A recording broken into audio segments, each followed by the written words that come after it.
안녕하세요. 안녕하세요. 오늘은 그 구글 딥마인드가 개발한 인공지능 모델이죠. 아이네아스에 대해서 좀 깊이 파고들어 볼까 합니다. 네, 아이네아스. 고대 비문 해석을 위해서 특별히 설계된 AI 모델이죠. 맞아요. 이게 네이처지에 발표되면서 주목을 많이 받았는데 최초의 모델이라고 하더라고요. 고대 비문 해석 전용으로는요. 그렇죠. 특히 손상됐거나 아니면 이게 언제 건지 연대 추정이 좀 어려운 고대 문헌들 있잖아요. 네네. 그런 걸 분석하는 데 있어서 역사학 연구 방식을 좀 혁신하고 있다는 평가를 받고 있습니다. 그래서 오늘 이걸 좀 자세히 들여다보려고 하는데요. 자, 바로 한번 시작해 볼까요? 네, 일단 아이네아스가 이게 그냥 단순히 키워드 검색하고는 좀 차원이 다르다고 들었어요.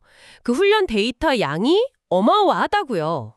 17만 6천 개가 넘는 라틴어 비문 데이터셋으로 훈련했다고요. 맞습니다. 17만 6천 개, 정말 방대한 양이죠.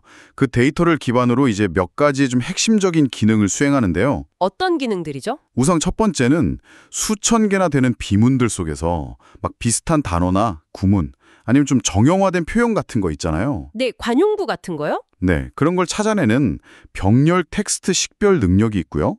두 번째는 이게 좀 재밌는데 텍스트만 보는 게 아니라 비문의 이미지까지 함께 분석을 해요. 아, 이미지까지요? 네, 그래서 이걸로 이게 어디서 만들어진 건지 그 지리적인 출처까지 추정을 합니다. 이걸 이제 멀티모달 분석이라고 하고요. 오, 사진 보고 이게 로마 건지 아니면 다른 지역 건지 파악한다는 거네요. 신기하네요. 그렇죠. 근데 가장 좀 획기적이라고 평가받는 기능은 또 따로 있습니다. 그게 뭔가요? 바로 그 손상된 비문, 글자가 사라진 부분을 복원하는 능력인데요. 아, 복원. 네. 근데 이게 기존 방식이랑 다른 점이 뭐냐면 보통은 사라진 부분의 글자 수, 그러니까 길이가 어느 정도인지 알아야 복원이 좀 수월했거든요. 네, 그렇죠. 몇 글자가 빠졌는지 알아야. 근데 아이네아스는 그 길이를 몰라도 텍스트를 복원할 수 있는 최초의 모델이라는 점에서 아주 혁신적이라고 할 수 있죠. 오, 길이를 몰라도 복원한다.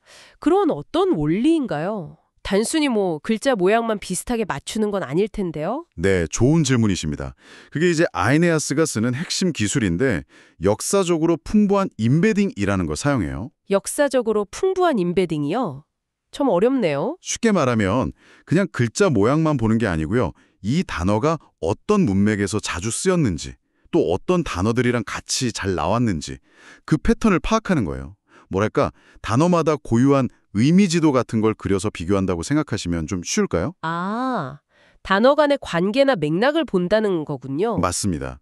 그래서 단순히 철자가 비슷하다 이런 걸 넘어서 의미나 개념적인 관계, 심지어는 그 시대에 비슷한 어떤 관행 같은 걸 기반으로 해서 비문들 사이에 숨어있는 연결고리를 찾아내는 거죠. 그렇군요. 훈련 데이터 자체도 굉장히 광범위해요.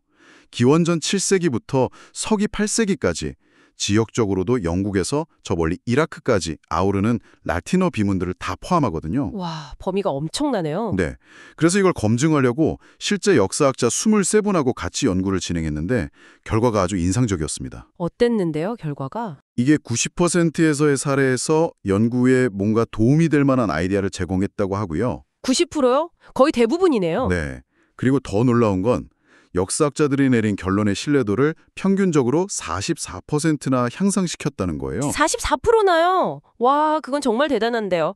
그럼 그 유용한 아이디어라는 게 구체적으로 어떤 건가요?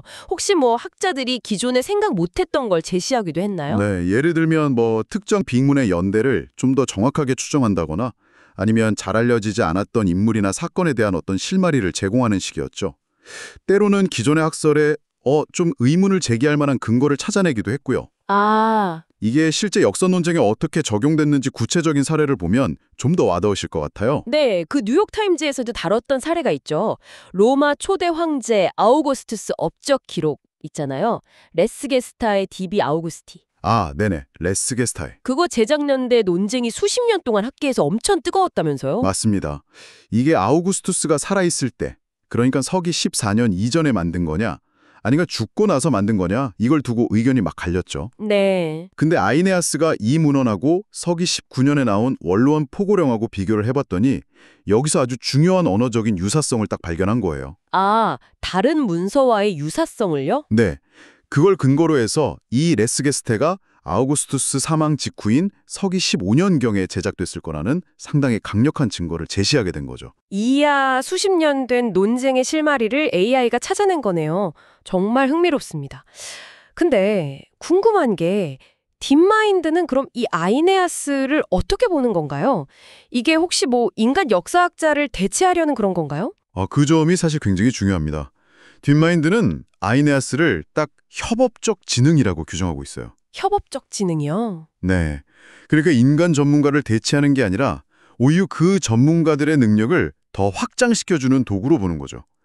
그 딥마인드의 야니스 아사엘이라는 연구원도 역사학자의 작업 흐름에 아주 자연스럽게 통합될 수 있는 도구를 만드는 것, 이게 목표라고 강조했거든요. 아, 보조 도구로서의 역할이군요. 그렇죠. 그래서 접근성도 되게 신경 썼어요. predictingthepast.com 이라는 웹사이트를 만들어서 누구나 무료로 써볼 수 있게 플랫폼을 제공하고 있고요. 모델 코드랑 데이터셋도 다 오픈소스로 공개했습니다. 오, 오픈소스로요? 그럼 학계 반응은 좀 어떤가요? 아무래도 이런 새로운 도구가 나오면 좀 회의적인 시각도 있을 법한데요. 물론 신기술에 대해서는 늘 조심스러운 반응도 있죠. 근데 전반적으로는 기대가 아주 큰 것 같습니다. 케임브리지 대학의 그 유명한 메리 비어드 교시 같은 석학은 이걸 두고 완전히 새로운 지평을 열었다. 변혁적인 기술이다. 이렇게 아주 높이 평가를 했고요. 네. 이 연구 공동저자인 로베 불가에르트라는 분은 AI가 비판적인 사고를 방해한다기보다는 오히려 인문학이 가진 아주 구체적인 어려움에 대응하면서 의미 있게 도움을 줄 수 있다는 걸 보여준 사례라고 설명했습니다. 그렇군요. 그럼 이 아이네아스가 갖는 더 큰 의미랄까? 그런 건 뭘까요? 제 생각에는요, 단순히 연구 효율성을 높인다, 이걸 넘어서는 것 같아요. AI하고 인문학이 이렇게 협력하는 게 연구 방법론 그 자체를 혁신할 수 있다는 어떤 가능성을 보여준다는 점, 그게 가장 큰 의미가 아닐까 싶습니다. 연구 방법론 자체의 혁신이요? 네. 뭐랄까, 디지털 인문학의 새로운 장을 열었다고 볼 수도 있고요. 또 오픈소스 정책을 통해서 학술 정보에 대한 접근성을 높이고 나아가서는 문화유산을 보존하고 해석하는 방식 자체를 좀 디지털로 전환하는 걸 앞당길 수도 있겠죠. 듣고 보니 정말 그렇네요. 지금은 라틴어에 집중하고 있지만 이게 잘 되면 다른 고대 언어나 문자, 이집트 상형 문자라던가요? 그렇죠. 충분히 확장될 수 있죠. 아니면 아예 파피루스나 주와 같은 다른 매체로도 적용해 볼 수도 있을 거고요. 와, 가능성이 무궁무진하네요. 네, 잠재력은 충분합니다. 물론 한계도 명확해요. 아이네아스가 스스로 새로운 텍스트의 의미를 해석해내고 그러진 못하거든요. 아직은요. 그리고 이게 장기적으로 얼마나 실용적일지는 좀 더 검증이 필요하겠죠. 네, 그렇죠.